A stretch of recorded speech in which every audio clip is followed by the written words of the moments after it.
So what I have here is a work that was completely unknown to me until I stumbled across it in my university library when I was looking for the works of Simone de Beauvoir. Um, it is La Bâtarde by Violette Leduc. Now, it has a preface by Simone de Beauvoir, which is why I picked it up. And it is a memoir similar to Simone de Beauvoir's own memoirs, and it is absolutely delightful. I enjoyed every bit of it. I actually read about 2/3 of it on my plane out to British Columbia last week, and I finished it exactly a week ago today or yesterday. I think it was either last Tuesday or Wednesday when I finished it.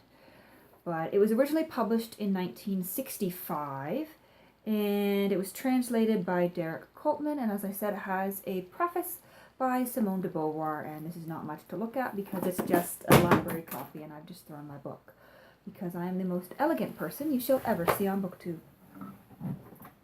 So, got my book back. No harm to it. I will return it to the library tomorrow, and they will not notice that I accidentally threw it across the floor while filming, so I will set that down and not do it any more damage. But as I said, it was published in 1965. So as I said, it is a memoir by Violette Leduc, the author. She carries us through her childhood, right up through the Second World War, to her escapades as a seller of food products on the black market. She packs her suitcases with food in the countryside and takes it into the city and sells it for a much higher price and earns her living that way. I had no idea what to expect when I picked it up. I was kind of expecting, based on the preface, a very wartime type memoir, but that's not really what this is. I mean, it does take place in France, in Paris, around the time of the Second World War, but it's really all about Violet, about her relationships, about her struggle to have a career, about her struggles with self-image. We realize pretty early on in the memoir that she is not your typical young lady from a good family. She attends a private school. Her father is not in the picture. She was raised mostly by her mother. Her mother remarries, and they have a little bit of money, and so she is able to be sent to this private school, even though she's had no proper education up until this point. So as a young girl, as a young teenager, she goes off to this private school, and she meets Isabel, a girl that she falls in love with almost immediately. She finds Isabel very beautiful, and one evening Isabel calls her into her cubicle, and they make love, and she is in love with Isabel.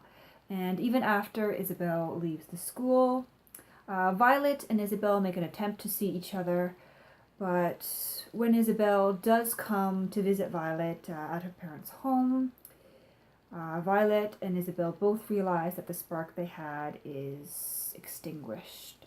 Their relationship is essentially dead.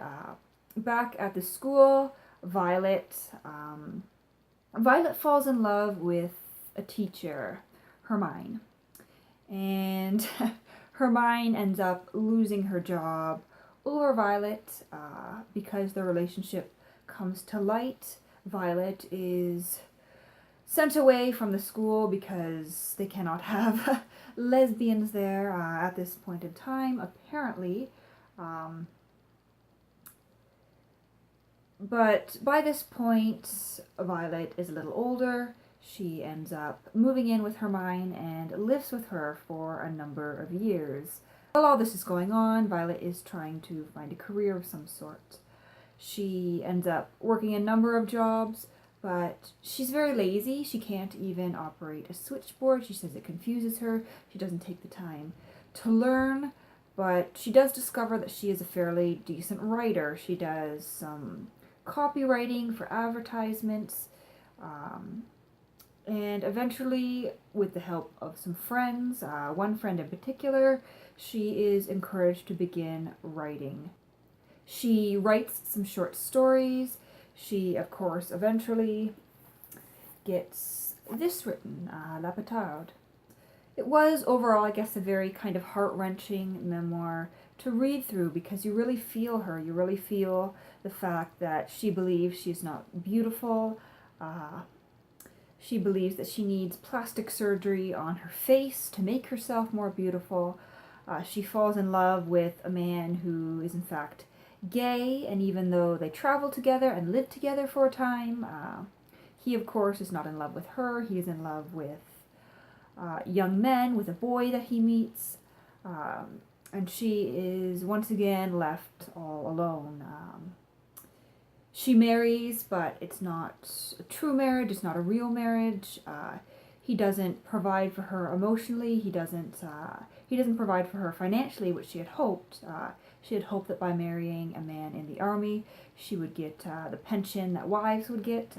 She does not, in fact, receive that. She ends up buying her own wedding ring, but at the same time, she also continues to go by her maiden name. It's as though she wants to be free in that regard, but she also wants the kind of safety net of a relationship of a husband.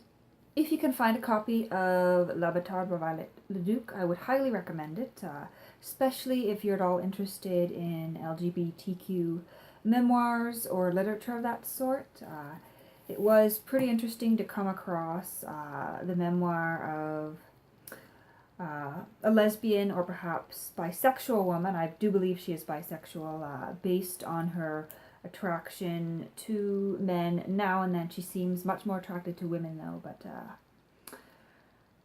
yes, I would I would highly encourage that you check this out because it is very interesting to read a memoir published in this time period.